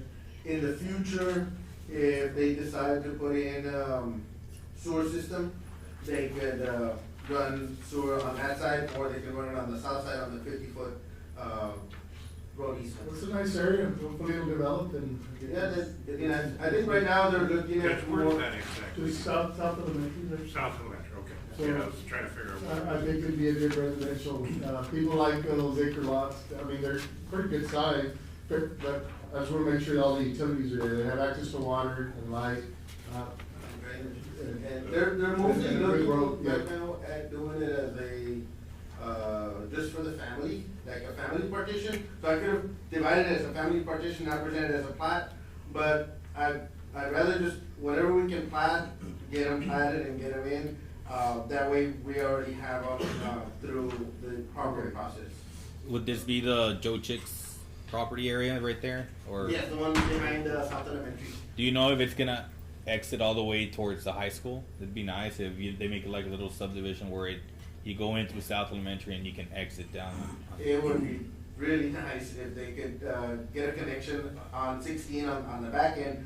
Mr. Chick only owns up to the 75 acres that are Oh. here, so the other 200 acres just to the, behind them is different landowners. But that's something that, if we can get a connection, I think. We're not gonna have the It photo would be farms, very nice. infringe there. It's gonna be pretty close. Right. All right, so, need a motion, Commissioner, to approve the plat that presented? I'll make the motion to I'll approve the second. plat. Motion, by Commissioner Solis. Is there a second? Along with the dedication. Well, along with the Yeah. dedication. Yeah, because that's now the county's responsibility. Yeah, but those road upgrades will, The road upgrade it's basically an all-weather caliche road that they have right now, and that's all that's required. Anything above 5 acres, These are all 7, 8, 9 to 15 acres, and, If the road is already there, I think I've seen that road, I think for sure. I don't know, that's why I just. Yeah, let as you guys expected, be aware. I mean, it'll serve as an all-weather road right now. but they may need upgrades, upgrade and, Yeah. But it's just once we accept this plat and the dedication, we are taking, Control. responsibility for the road now. Yeah, so, Just one let go. okay. So, is there a second, by Solis Commissioner Castro. Morales? Any final discussion? All those in favor say aye. Aye. All those opposed, same sign. Motion carried. Item number 34 is to review floodage, drainage, additional materials needed to complete project. And this is on, This is the one I present, yes. yes, We're on Florida Street. yes.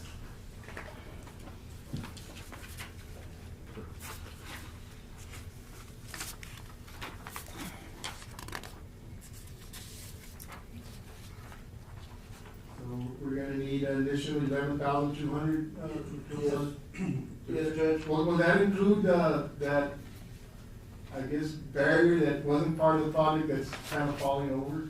Yes. It does include it? Yes. Okay, good. Yes, because that's on the item number 5. Oh, there's the, Yeah, repair repairing existing demo, existing yes. demo. Yeah, because there was a concern that it's starting to undermine the road. It is washing out underneath the pavement, and, we discussed it at the last court that we wanted to repair that as well, so it does include that. Judge, if I may briefly, Judge, I'm sorry, Judge, going back to the previous one, I know it was mentioned in the floodplain, Judge, there's a section in the plat that made reference to the floodplain, Judge. Mr. Gonzalez, do you foresee any type of potential issues with drainage, that would affect the county's responsibility specifically to the dedication? As far as like for the roads, you mean? Yeah. Well, I know there's a In good the culvert previous pipe one, there, Mr. Gonzalez. that area floods, I mean, it drains, that creek drains Yeah, all because over. we want it to be That's water. my concern, Judge. That area does catch, it picks up, 2 creeks. It's the creek that comes from the pavilion, and it drains all through the pavilion, behind the baseball fields, On the and high then school behind area. the administration center, and then down. The other creek that's there to the east, that one picks up the 5th Street, project that the county's currently working on, and it comes all the way from, Miraflores and, I think it's 7th, or between Miraflores and 7th and 4th, that area, there's a culvert there. It comes from that one, and that's the area that picks up that other. And that's a concern, Judge. I got We it. have the dedication, the expense of having a Maintain it. a culvert or whatever, if it becomes necessary to maintain the road. It could possibly be a pretty expensive project, similar to what we're doing right here. Right, Judge. So I just wanna make the So I'm glad you court brought aware. that up, well, maybe we can, as part of the conditions, they need to improve that, especially that. The culvert. Okay, so I can bring you back to court and talk to the owner about the concern. that's good, right now, it's a low water crossing. Because it has a culvert, but during heavy rains, it does overflow. So then they may maybe have to put in, maybe some improvements on that crossing area. If not, then they may consider keeping it or remaining as an easement the way they currently have it. Right now, it's an existed recorded 50-foot easement. And so. It's just when you mentioned the floodplain, and then I was thinking of No, the it's- potential, the. I'm glad you brought it up, yeah.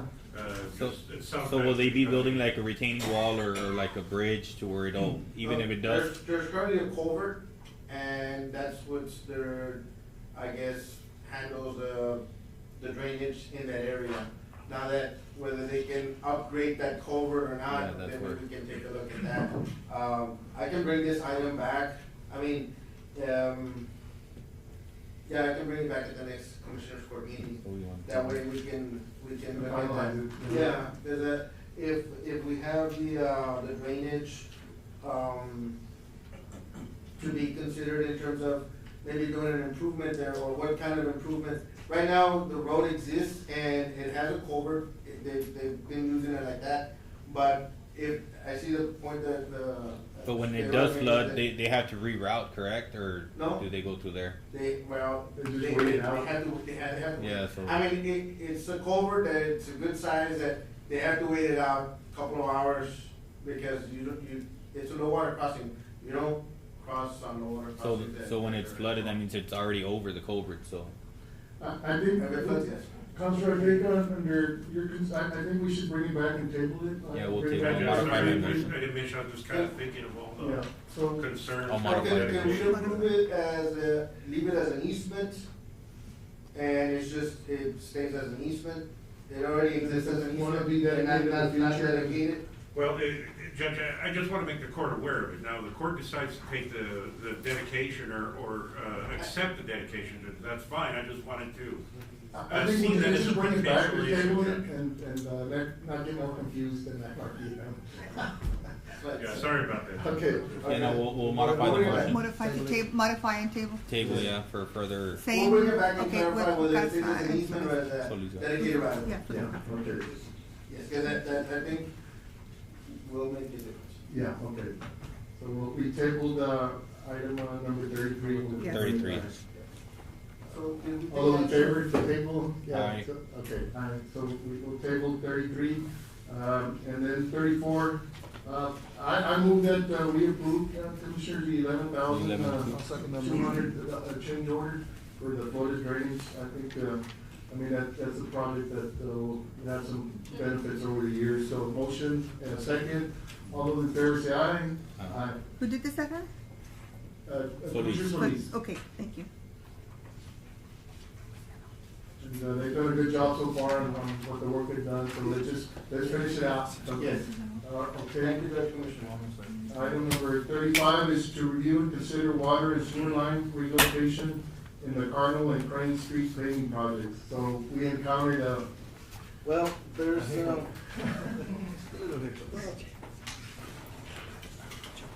okay, it's not all of them.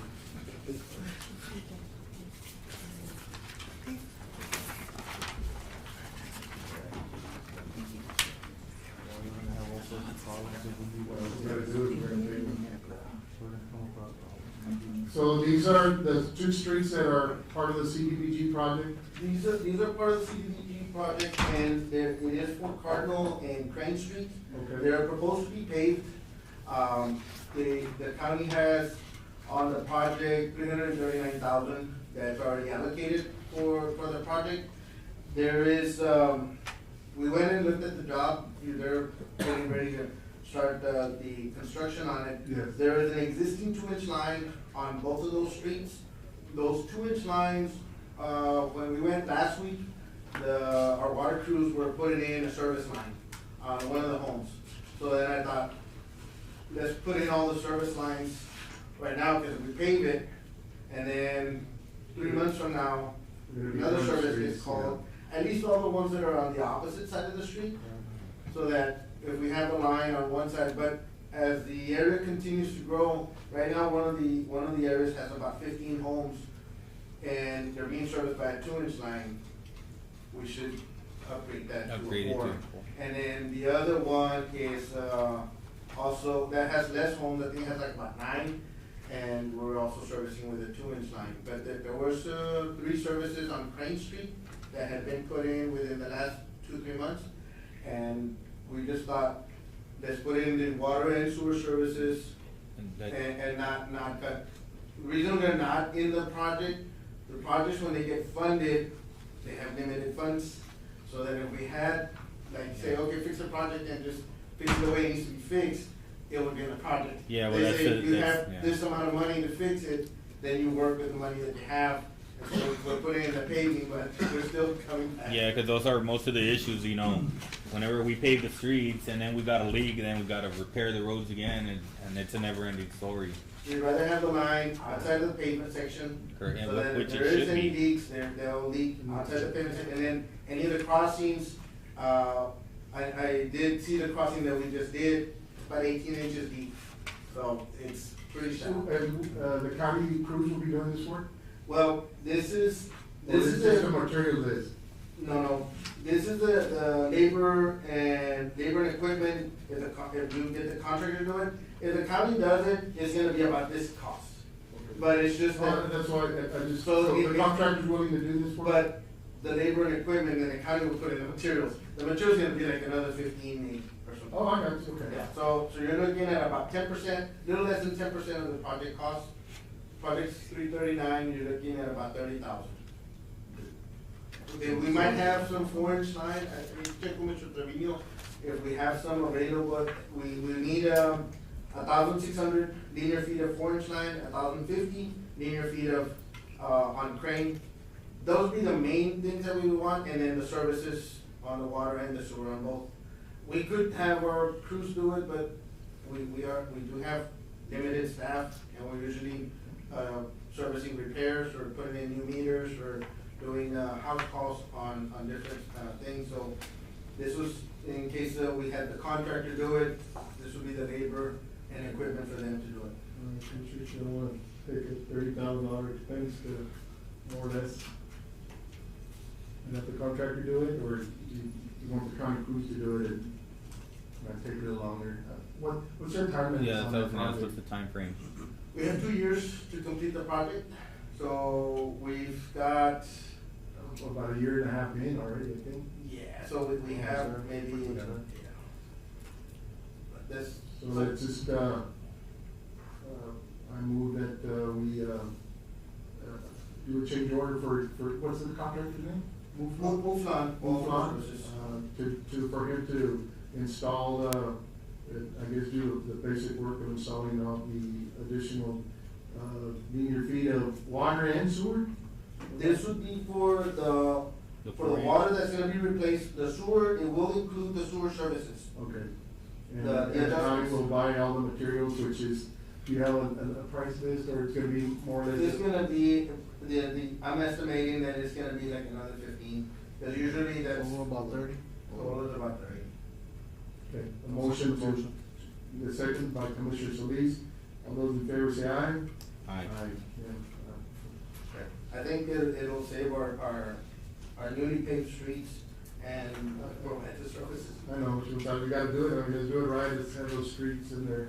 I think every time we've done streets there, we've had to do this type of work on it, but I think last year we did the same. We did it on Pelican and Rainier Street. Yeah, did the same And thing. I used for this estimate, the cost that we used on Pelican and Raven, which is some years back, so it's not a bad cost. It needs to be done, let's do it right, Cost and and get cost. those streets on there for 20 years. Item number 36, I see Mr. Juan Cruz in the audience, we'll be right, we'll skip it. All right. We'll get to executive session real quick. Item number 37 is to approve purchase of LPR and a license plate reader, mobile trailer from Trinity for $119,175 from the Operation All-Star Grant. Sheriff, good morning. Good morning. Mr. Peña. Good morning. Congratulations, commissioners, and judge on your reelection. Take you, sir. Happy New Year to everybody. Likewise. So these will be I think we've got, I guess we could probably read, let's do one by one. Okay. What I was gonna ask you, Sheriff, I know when we were, trying to acquire that operational star grant, I remember the staff from the state governor's office saying that we could, approve the invoices, send them in, get them paid, so it won't have to come out of our county coffers immediately. That's what's That is happening. correct. That's what we're Okay, doing. all right, I just wanted to make sure that we didn't have to spend $750,000 that we don't have. No, that's exactly what we're doing. We're sending in for reimbursement before we get the. Okay, that makes it a lot easier for me. So, Motion to approve number 37? motion by, He gave me some quotes, I don't know if you wanna go through them. yes, I mean, that's Just fine. so We have one here for 119? The 119, and they're on the five board, Trinity is. What does an LPR do? License plate readers. I folded them, but What- this what one, function does he it gave me this serve for booklet law and then enforcement? this Well, is. we do Just to some- see if there's So I outstanding. know. Through the that's federal and just a state, different- if we have any bolos, anybody of Yeah. concern, That's what I thought. we put it in, sex offenders, anybody traveling into our county, we get hits, and we know exactly at what time they entered our county, and at what time, even if they leave our county. And it gives an alert to the main station or? Yes, to our officers that are monitoring. 119, 175? These will be placed where in the, At different operations, Commissioner, in different, locations on the highway. It's And, not like when you're coming this way from Jim Those Hall, are right? it, yes, sir.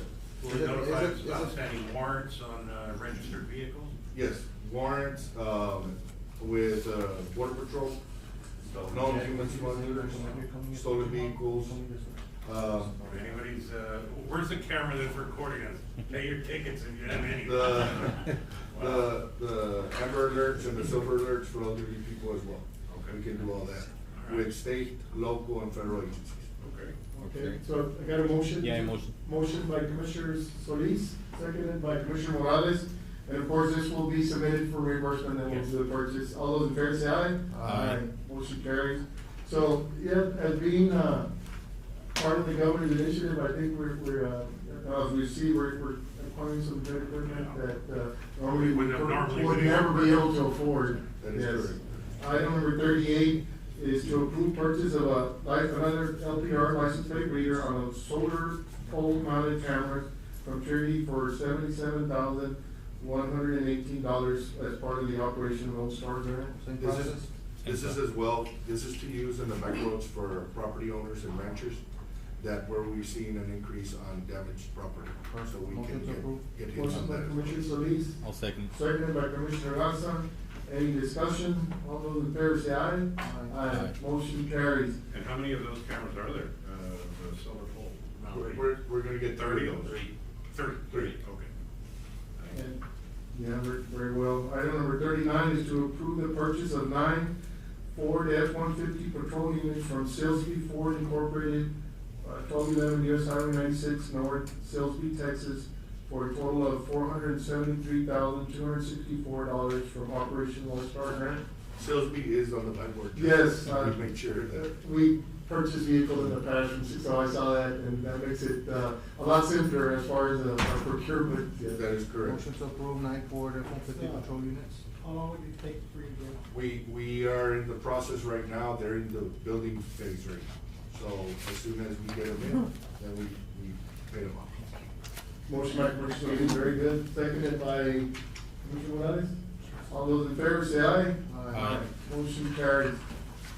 And item number 40, to approve purchase of the sheriff's app for $7,497.50 from the Operation Lone Star grant. What is the sheriff's This app? is a communication app to all the citizens and everybody here in Zapata County, to where they can click on it, report any crime that's happening, as well as anything that the commissioner's court or any commissioners doing, like the construction, they're aware that, let's say 12th Street, 12th and Carla, they're being constructed to stay out of that area.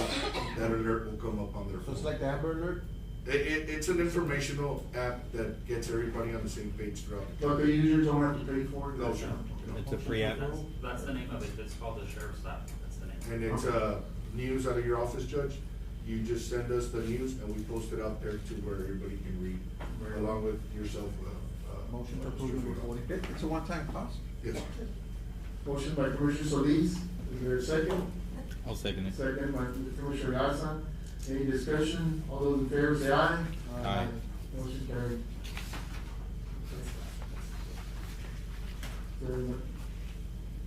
The last one, Judge, is, Okay. Item number 41 is to hire Florina Covarrubias as a temporary employee at $10 an hour for 6 pay periods using unused funds from 10-567, slot number 2, effective December 22nd, 2022. one of our cooks endured, an operation and she can't work right now, so to cover the shift, one of the shifts, You're bringing this person in, just for 6 people. Okay. Funds are there? Motion, yes. Motion by Commissioner Solis, second by Commissioner Morales. All those in favor say aye. Aye. Aye. Motion carries. Aye. Thank you, Judge. Commissioners. Yes. Item number 42, to approve contracts for grant administration services with Carlos Colina Vargas, AICP and Associates for the following projects: the Miraflores Neighborhood Park, Baca Lake Ramp Site Improvement Project, and the FEMA Emergency Operations Center Project. I did visit with Mr. Will we Colina able to Vargas. address those concerns, Judge? Yes, he will be adding some additional language to the, I guess, hourly rate that he proposes to charge, that, just reaffirms the county's, ability to deny, any additional costs or have to approve those additional costs. Right. So that's, he'll be adding that additional language. so. Now, I had reviewed the contract in its original form, but there are some concerns that the judge had, which the judge has already remedied, so. Yeah. It's ready for. Approval. so- Okay, so we'll motion to approve with The intent to the change additional the language, okay. Motion by Commissioner Garza, second by Commissioner Solis. All those in favor say aye. Aye. Motion carries. We will have, go into executive session now. The items to be heard are item number 46, consultation. You wanna do the resolution? There's a resolution. Well, wait, consultation with legal counsel regarding status of litigation in cause number 11 436 in style Zapata County versus Shady Haven LLC, filed in the 49th Judicial District Court in Zapata County, Texas. Item number 43 is to consider authorizing the county judge to enter into a 312 tax abatement agreement with Altamira Solar LLC. Item number 44 is to consider authorizing the county judge to enter into a 312 tax abatement agreement with Desert Vine Solar LLC. And item number 45 is to consider authorizing the county judge to enter into a 312 tax abatement agreement with Rio Grande River Solar LLC. These items will be heard under Government Code Section 551.071, consultation with attorney. We are now in executive session. Who did the motions? I need a motion to. Motion enter executive session. I'll second the motion for the executive session. Hey, your judge, you get a little rusty.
Got it, Judge. Okay. I make a motion, go back to regular session. Motion made by Commissioner Solis to return to regular session, seconded by Commissioner Morales. For the record, no action was taken in executive session. Item number 24 is, I'm sorry, excuse me. Item number 36, discussion, consideration, possible action relating to cause number 11,436 in South Zapata County versus Shady Haven LLC, filed in the 49th Judicial District Court in Zapata County, Texas, and matters incident thereto. I make a motion to authorize the county judge and legal counsel to proceed as discussed in closed session, Judge. Motion by Commissioner Solis. I'll second the motion. Second by Commissioner Garza. Any other discussion? All those in favor say aye. Aye. Motion carries. Moving back to item number 22, to consider authorizing the county judge to enter into a 312 tax abatement agreement with Altamira Solar LLC. I make a motion to table, Judge. Motion to table by Commissioner Solis. I'll second it. Second by Commissioner Garza. All those in favor say aye. Aye. Motion table. Item number 23, to consider authorizing the county judge to enter into a 312 tax abatement agreement with Desert Vine Solar LLC. Motion to table. Motion to table by Commissioner Solis, seconded by Commissioner Morales. Any discussion? All those in favor say aye. Aye. Motion tabled. Item number 24, to consider authorizing the county judge to enter into a 312 tax abatement agreement with Rio Grande River Solar LLC. Motion to table. Motion tabled by Commissioner Solis. I'll second it. Seconded by Commissioner Garza. Any discussion? All those in favor say aye. Aye. Motion carries. Commissioner, I think we've got one resolution pending to approve resolution, amending authorized representatives for tax pool, and, Mr. Romero, right? then we just need a motion to approve. Motion to approve, Judge. Motion by Commissioner Solis, seconded by Commissioner, Morales. All those in favor say aye. Aye. Motion carries. Let's see, we need to sign it, and, the tax pool representative will be, Mr. Romel Salinas, Mr. Chupo Gonzalez, the county auditor, and Ms. Pepita Martinez, the chief accounts receivables deputy. So that will be, the three authorized representatives for tax pool. All those in favor say aye. Aye. Motion carries. Motion to I adjourn. make a motion to adjourn, Judge. Oh, Danny, before we adjourn? I take that motion back. I was back and forth with Trinity, Wait a second.